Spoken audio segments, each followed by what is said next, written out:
পান কি তুমি বানাইছো? জি। কেন যে তুমি আমার কাজ করতে যাও? তোমার শাশুড়ি কই আছিল? কেন, আব্বা কোনো সমস্যা?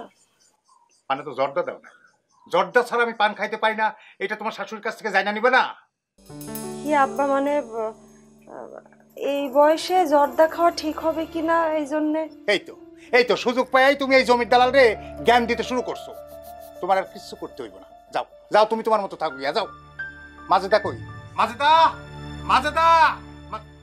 আব্বা চিল্লাইতেছেন কেন? বুঝছি আপনার মাথা খারাপ হয়ে গেছে, গরম করছে তো। ওই যে মুখলেস ভাই ডাব নিয়ে আইছে, মা ডাব ডাব কয়টা দাও, আব্বা খাক, মাথা ঠান্ডা হইব। দেখছস না আমি পান খামু? এই পান দিয়া কি ডাব খামু? আচ্ছা তুই আমারে ক, তোর বউরে কে কইছিল আকসালা কি করে পান বানাইতে? পান দিলে কি হয়েছে, বাড়ির বউ না, আব্বার সেবা করবো না, মুরব্বী মানুষ, দিলে অসুবিধা কি? সেবা করব, সেবার যে কি নমুনা সেটা তো দেখতেই পাইতেছি। তোর সেবা করলেই হইব, আমাকে সেবা করতে হইব না। ভাইজান কিছু মনে করেন না, ওই আব্বাই তো আবার ওই যে মধ্যস্থতার কাজ করে না, ওই যে বোঝেন তো, মানে ওই মনে মনে কাজটা করতে পারে না, এর লিগে মাথাটা একটু গরম আছে।